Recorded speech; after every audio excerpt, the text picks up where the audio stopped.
نحمده ونصلي على رسوله الكريم اما بعد فاعوذ باللہ من الشیطان الرجیم بسم اللہ الرحمن الرحیم۔ امید کرتا ہوں آپ سب خیریت سے ہوں گے۔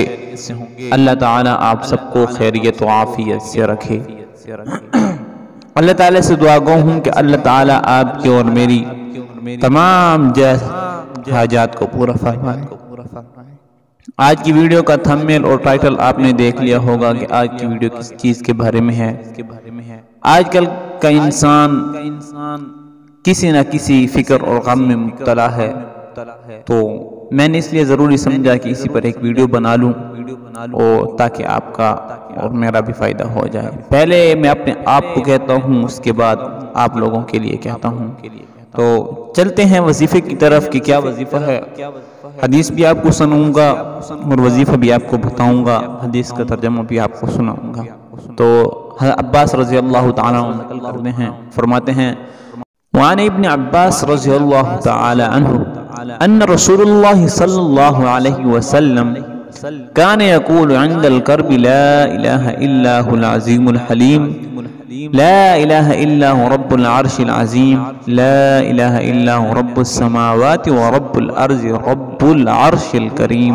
متفق علیہ روایت ہے۔ ابن عباس رضی اللہ تعالیٰ عنہ کہتے ہیں کہ رسول کریم صلی اللہ علیہ وسلم شدت فکر اور غم کے وقت یہ دعا پڑھتے تھے، یعنی آپ علیہ السلام پر جب فکر اور غم ہوتا تھا تو آپ علیہ السلام خود یہ دعا پڑھتے تھے۔ اس کا مطلب یہ ہے کہ آپ علیہ السلام کی ہی دعا ہے۔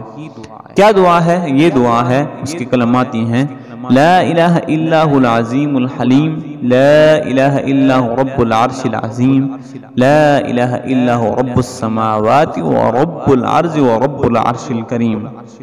اس کا معنی کیا ہے دعا کا؟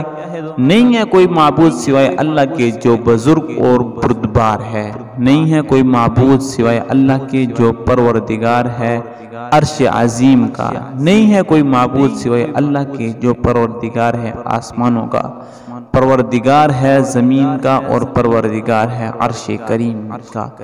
تو آپ علیہ السلام نے خود بھی یہ دعا پڑھی اور ہمیں بھی یہ تعلیم دی کہ اگر آپ پر بھی غم اور فکر کوئی ہو تو یہی دعا پڑھو تو اللہ تعالیٰ آپ سے غم اور فکر دور کر دے گا۔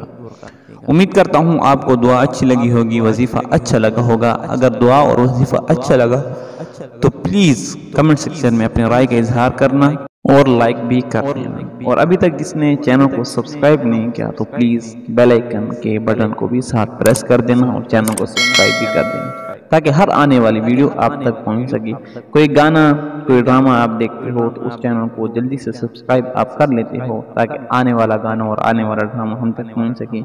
تو یہ بھی پیارے رسول صلی اللہ علیہ وسلم کے احادیث اور اس کے وظیفوں کے لیے میں نے چینل بنایا ہے، اس کو بھی سبسکرائب کر دیں تاکہ ہر آنے والی ویڈیو اور حدیث اور وظیفہ آپ تک پہنچ سکے، تاکہ آپ اس سے فائدہ اٹھا سکیں۔ اللہ حافظ والسلام۔